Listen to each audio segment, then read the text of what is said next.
வாழ்க வையகம், வாழ்க வளமுடன். அனைவருக்கும் வணக்கம். டியர் ஃப்ரெண்ட்ஸ், இன்னைக்கு நம்மளுடைய ஃபார்மசி அப்டேட்டில் நாம் டிஸ்கஸ் பண்ண டாபிக் என்ன அப்படின்னா,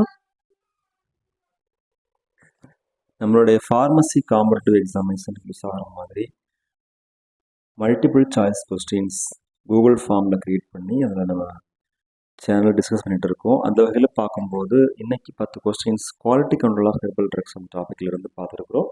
கொஸ்டின் நம்பர் 41 to 50. அதில் பார்த்தோம் அப்படின்னா, stomatal index is calculated by using the following formula. அதில் 4 ஆப்ஷன் கொடுத்துருக்காங்க. அது கரெக்டான ஆப்ஷன் நம்ம என்னன்னு சொல்லி பார்த்தாலே நமக்கு தெரிஞ்சிடும். Stomatal index is SI is equal to S by E plus S into 100. First option தான் கரெக்டான ஆப்ஷன். அதில் S stomata, E epidermal cells, 100 அப்படிங்கிறது பர்சன்டேஜ் குறிக்கக்கூடியது. ஓகே, ஸோ நமக்கு கன்ஃபியூஸ் பண்ணுறதுக்காக மற்ற ஆப்ஷன்ஸ் கொடுத்துருக்குறாங்க.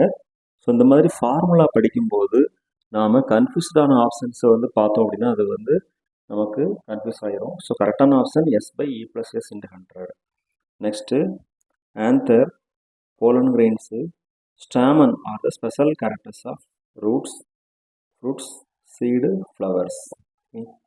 ஸோ இது நமக்கு எல்லாமே தெரிஞ்ச ஆப்ஷன் தான். ஃப்ளவர் தான் கரெக்டான ஆப்ஷன். அடுத்து volatile oil extracted by the method known as steam distillation, hydrodistillation, both A and B, none of the above. So பொதுவாகவே volatile oil டிஸ்லேட் எக்ஸ்ட்ராக்ட் பண்ணுறதுக்கு உரிய மெத்தட்ஸ் ஸ்டீம் டிஸ்டிலேஷன் மெத்தடு தான் ரெண்டுமே. So option A and B. Okay, third option.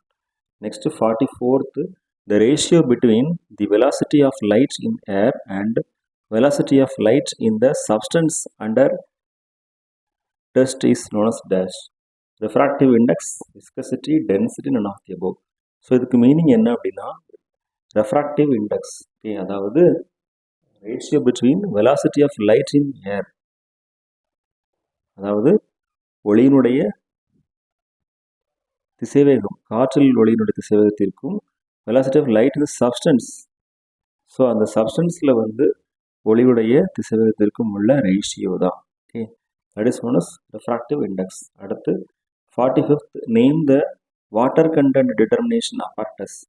So water content determination apparatus என்னென்னா, Ostwald's Stark apparatus, Dean Stark apparatus, densitometer, none of the above. So இதில் பார்க்கும்போது Ostwald Stark apparatus இல்லை, Dean Stark apparatus தான் கரெக்டான option. Name the water content determination apparatus. இது எதில் வரும் அப்படின்னா, physical methods of evaluation of herbal drugs அதில் பார்க்கும்போது வாட்டர் கண்டென்ட் எவ்வளோ இருக்குது அப்படிங்கிறத செக் பண்ணுறதுக்காக யூஸ் பண்ணுற ஒரு இன்ஸ்ட்ருமெண்ட். அடுத்து an example of adsorbent used in chromatographic technique is dash.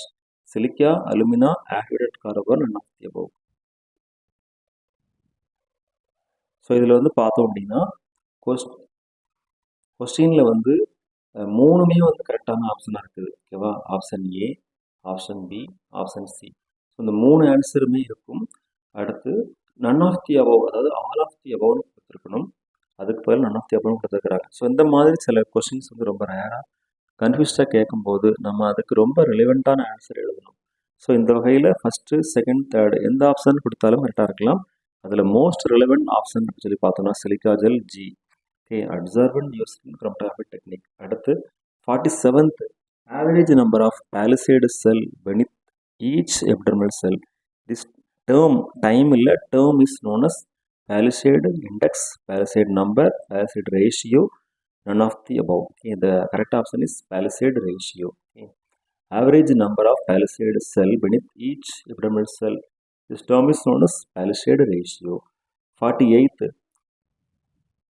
presence of extra band after development of chromatogram in paper or TLC or HPTLC indicates dash. அதாவது ஒரு குரோமட்டோகிராமில் எக்ஸ்ட்ரா பேண்ட்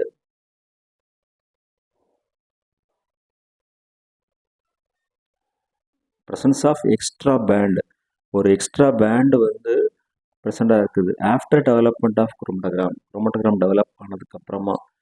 அது paper குரோமட்டோகிராஃபிலையோ இல்லை டிஎல்சிலையோ இல்லை ஹச்பிடிஎல்சிலையோ இருந்ததுனால அதுக்கு பேர் என்ன அப்படின்னா, அதுக்கு மீனிங் என்ன அப்படின்னா இம்ப்யூரிட்டிஸ் ப்ரெசண்டாக இருக்கிறது தான்.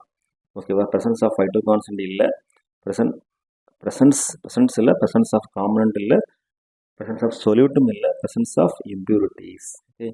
49th, 1000 by A, where A is equal to volume of decoction having exact 1 centimeter hydrogen. It indicates formula for swelling index, formula for foaming index, formula for stomatal index, none of the above. So இதுக்குரிய option என்ன அப்படின்னா formula for foaming index. Okay. 1000 by A, formula for foaming index. 50th question, an example of toxicological evaluation is this: microbial contamination, aflatoxin contamination, radioactive contamination, all the above. So இதில் வந்து பார்த்தோன்னா எல்லாமே கரெக்டான options தான். Okay friends, இன்றைக்கி நம்மளோட வீடியோவில் நம்ம வந்து மொத்தம் ஒரு 10 கொஸ்டின்ஸ் பார்த்துருக்குறோம். டோட்டலாக இது வரைக்கும் ஒரு 50 கொஸ்டின்ஸ் பார்த்துருக்குறோம். ஸோ தேவைப்படுறவங்க ப்ரீவியஸ் வீடியோஸ் செக் பண்ணி பார்த்துக்கலாம். Thank you very much. Best wishes for all success in our life. வாழ்க வையகம், வாழ்க வளம்.